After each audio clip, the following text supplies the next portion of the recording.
We turn our focus to Lebanon. While the rest of the world is under lockdown, in most parts, Lebanon is burning.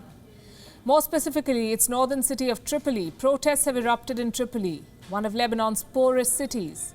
The government imposed a 24-hour curfew to curb the virus surge. It's been 4 days now, and protesters do not seem to be backing down. They're outraged over the lockdown and failure of their government to improve their lot.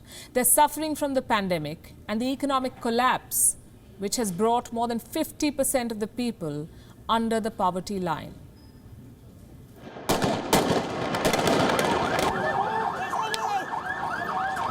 For the last 4 days, Lebanon's second largest city and its poorest has been in a state of chaos. Its streets have been taken over by its angry residents, and violence, tear gas and chants have become par for the course. Rioters even set several government buildings on fire. These unrelenting protests unfurl as the country grapples with not only a pandemic, but also the worst economic crisis in its history, with only a caretaker government in charge. The lockdown, which has been enforced since January the 11th and which will continue until the 8th of February, has only piled pressure on an already crippled economy. Protesters in Tripoli fear poverty more than the pandemic. You want to close the country, provide people with what they need. It is not acceptable to lock people in their houses and leave them hungry. There are daily workers, there are people who were fired from their jobs. There are people who don't earn their living or even enough for the essentials of life.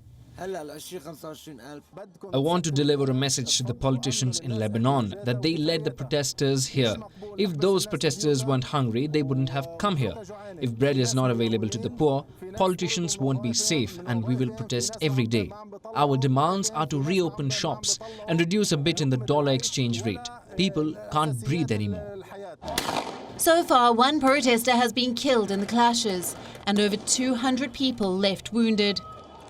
The death of 30-year-old Omar Taiba has only poured fuel on the fire. While Lebanese military troops have been deployed in the city, the people's frustrations have overcome any fear of military action. The confluence of these crises is poisoning the biggest threat to Lebanon's stability since the end of its civil war in 1990. More than half the population lives in poverty, while the state has promised aid to close to 300,000 families. It only amounts to less than $50 a month. Doctors fear that removing the lockdown will only lead to the collapse of the health system. The country has been struggling to bring its numbers down since August, and the Beirut port explosion only added to its woes. 200 people were killed, over 6,000 injured.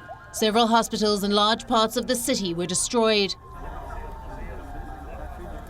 On top of this, politicians have not been able to agree on a new government. The last one quit in the aftermath of the Beirut port blast. Public anger has now erupted into protests. And with more families struggling to meet basic needs, it looks like Lebanon is staring at a catastrophe in the coming days. Bureau Report, WION World is One. WION is now available in your country. Download the app now and get all the news on the move.